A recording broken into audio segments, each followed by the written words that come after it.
Hi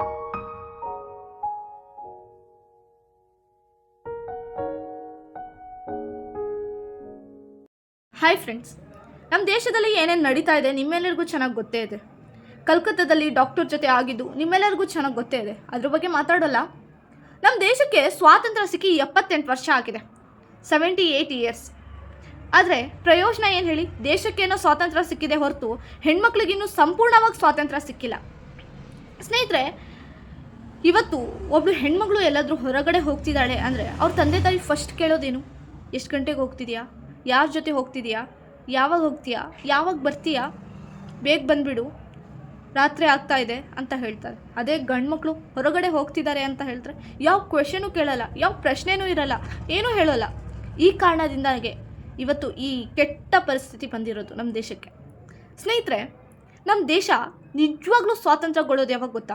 ಸಂಪೂರ್ಣವಾಗಿ ಸ್ವತಂತ್ರಗೊಳ್ಳೋದು ಯಾವಾಗಂದರೆ, ಒಬ್ಬ ಹೆಣ್ಮಗಳು ವಿತೌಟ್ ಫಿಯರ್, ಯಾವುದೇ ಭಯ ಇಲ್ಲದೆ ಒಬ್ಬಳೇ ರಾತ್ರಿಯಲ್ಲಿ ನಡ್ಕೊಂಡು ತಮ್ಮ ಮನೆಗೆ ಸೇಫ್ಟಿಯಾಗಿ ಬಂದರೆ ಅವತ್ತು ನಿಜವಾಗ್ಲೂ ಸ್ವಾತಂತ್ರ್ಯ ಬಂದಾಗೆ ನಮ್ಮ ದೇಶಕ್ಕೆ.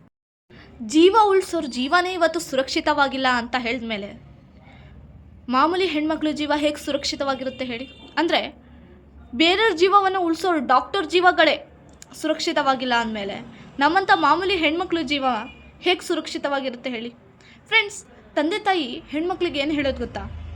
ನಮ್ಮ ಮನೆ ಮರ್ಯಾದೆಯನ್ನು ತೆಗಿಬೇಡಮ್ಮ ಅಂತ ಹೇಳ್ತಾರೆ. ಅದೇ ಯಾಕೆ ಗಂಡು ಮಕ್ಕಳಿಗೆ ಬೇರೆಯವ್ರ ಮನೆ ಮರ್ಯಾದೆಯನ್ನು ತೆಗಿಬೇಡ ಅಂತ ಹೇಳಲ್ಲ? ಫ್ರೆಂಡ್ಸ್, ನಮ್ಮ ದೇಶದಲ್ಲಿ ಇವತ್ತು ಎಷ್ಟೊಂದು ಕೇಸ್ಗಳು ಈ ರೀತಿ ನಡೆದಿದ್ದಾವೆ, ಎಷ್ಟೊಂದು ನಾವೆಲ್ಲ ನೋಡಿದ್ದೀವಿ. ಆದರೆ ನಾವೆಲ್ಲ ಯೋಚನೆ ಮಾಡೋದೇನು? ನಮ್ಮ ಮನೆಗಲ್ಲ, ಇಲ್ಲಲ್ಲ, ಅಲ್ಲಲ್ಲ, ಎಲ್ಲೋ ನಡೀತಾ ಇದೆ ಅಂತ ಯೋಚನೆ ಮಾಡ್ತೀವಿ. ಅದೇ ಒಂದು ದಿವಸ ನಮ್ಮ ಹತ್ರ ಆಗಿದೆ, ನಮ್ಮ ಕಣ್ಮುಂದೆ ಆದರೆ ಆವಾಗ ನಮಗೆ ಅದು ಅರ್ಥ ಆಗುತ್ತೆ. ಫ್ರೆಂಡ್ಸ್, ನಮ್ಮ ದೇಶದಲ್ಲಿ 33,000ಕ್ಕಿಂತ ಹೆಚ್ಚು ಈ ರೀತಿ ಕೇಸ್ಗಳು ನಡೆದಿದೆ. ಆದರೆ ನಾವೆಲ್ಲ ಮಾಡ್ತಿರೋದೇನು? ಎಲ್ಲೋ ನಡೀತಾ ಇದೆ ಅಂತ ನೆಗ್ಲೆಕ್ಟ್ ಮಾಡ್ತಾ ಇದ್ದೀವಿ. ಒಂದೆರಡು ದಿವಸ ಸ್ಟೇಟಸ್ ಹಾಕ್ತೀವಿ, ಅವರಿಗೆ ಶಿಕ್ಷೆ ಆಗುತ್ತೆ, ಮತ್ತೆ ಹೊರಗೆ ಬಂದುಬಿಡ್ತಾರೆ, ಮುಗೀತು, ಅಷ್ಟೇ ಅವ್ರ ಜೀವನ. ಆದರೆ ಆ ಹೆಣ್ಣನ್ನು ಕಳ್ಕೊಂಡಿರ್ತಾರಲ್ಲ ಆ ತಂದೆ ತಾಯಿ, ಅವ್ರ ಮನಸ್ಥಿತಿ ಯಾರಿಗೂ ಗೊತ್ತಾಗಲ್ಲ. ಫ್ರೆಂಡ್ಸ್, ಸ್ನೇಹಿತರೆ, ಇವತ್ತು ಇಷ್ಟೆಲ್ಲ ಶಿಕ್ಷೆ ಕೊಟ್ಟರು ಇದನ್ನೂ ನಡೀತಾನೇ ಇದೆ, ನಿಲ್ತಾನೇ ಇಲ್ಲ. ಯಾಕೆ ಹೇಳಿ? ಯಾಕೆಂದರೆ ಶಿಕ್ಷೆ ಕೊಡ್ತಿರೋ ಶಿಕ್ಷೆನೇ ಸರಿ ಇಲ್ಲ. ಶಿಕ್ಷೆ ಹೇಗೆ ಕೊಡಬೇಕಪ್ಪ ಅಂದರೆ, ಒಂದು ಸತಿ ಒಬ್ನಿಗೆ ಶಿಕ್ಷೆ ಕೊಟ್ಟರೆ ಅವ್ನ ಮನಸ್ಸಲ್ಲೂ ಆ ರೀತಿ ಮಾಡೋದಿರಲಿ, ಹುಡುಕ್ತಾ ಇರಬೇಕು, ಆ ರೀತಿ ಶಿಕ್ಷೆ ಕೊಡಬೇಕು. ನೋಡಿ, ದುಬೈ ಬೇರೆ ದೇಶದಲ್ಲೆಲ್ಲ ಏನಾದರೂ ಸ್ವಲ್ಪ ತಪ್ಪು ಮಾಡಿದ್ರೆ ಎಲ್ಲರೂ ನಿಲ್ಲಿಸ್ಕೊಂಡು ಮುಂದೆ ಅವ್ರನ್ನ ಪೀಸಾಗಿ ತುಂಡಾಗಿ ಕತ್ತರಿಸ್ಬಿಡ್ತಾರೆ. ಇವರು ಇಲ್ಲಿ ಹೆಣ್ಮಕ್ಳನ್ನ ಒಂಥರ ಯಾರ್ದೋ ಅಪ್ಪನ ಮನೆ ಸೊತ್ತು ಅಂತಾರೆ ಯಾವ ಥರ ಬಳಸ್ಕೊಂಡು ಕಟ್ ಮಾಡಿ ಬಿಸಾಕಿ ಸಾಯಿಸ್ಬಿಡ್ತಾರೆ.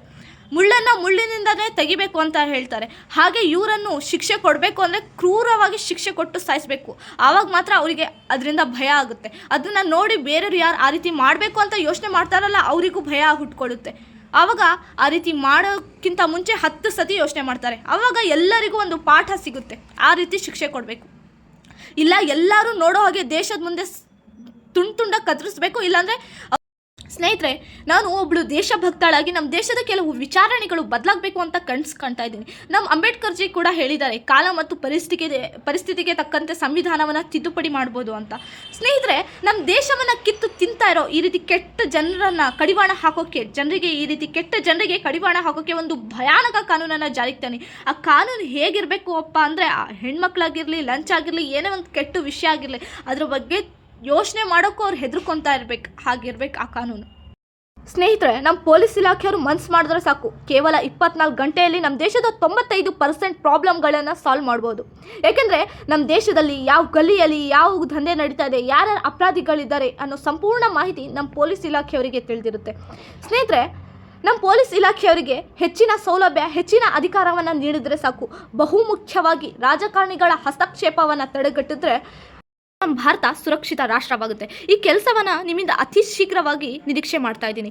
ಸ್ನೇಹಿತರೆ, ಈ ರೀತಿ ಕೆಟ್ಟ ಅಭಿಪ್ರಾಯನ ಹೊಂದಿರೋ ಜನರಿಗೆ ಒಂದು ಚುರುಕು ಮೂಡಿಸೋಕ್ಕೆ ಭಯಾನಕ ಕಾನೂನನ್ನು ಜಾರಿಗೆ ತರಲೇಬೇಕು. ಆವಾಗ ಮಾತ್ರ ಅವರಿಗೆ ಅದು ಏನು ಅಂತ ಅರ್ಥ ಆಗುತ್ತೆ. ಸ್ನೇಹಿತರೆ, ನಮ್ಮ ದೇಶವನ್ನು ಬದಲಾವಣೆ ಮಾಡಬೇಕು, ನಮ್ಮ ದೇಶದ ಪರಿಸ್ಥಿತಿಯನ್ನು ಬದಲಾಯಿಸಬೇಕು ಅಂತ ಅಂದರೆ ಮೊದಲು ನಾವು ಬದಲಾಗಬೇಕು, ನಮ್ಮ ಮನಸ್ಥಿತಿ ಬದಲಾಗಬೇಕು. ಆವಾಗ ಮಾತ್ರ ನಾವು ನಮ್ಮ ದೇಶವನ್ನು ಬದಲಾವಣೆ ಮಾಡೋಕ್ಕೆ ಸಾಧ್ಯ. ಫ್ರೆಂಡ್ಸ್, ನಾನು ಹೇಳಿದ್ರಲ್ಲಿ ಒಂದು ಮಾತಾದರೂ ನಿಮಗೆ ಮನಸ್ಸಿಗೆ ಟಚ್ ಆಗಿದ್ರೆ, ನಿಜ ಅನಿಸಿದರೆ, ಸತ್ಯ ಅನಿಸಿದರೆ, please like and share this video. Please subscribe to my channel and thank you so much.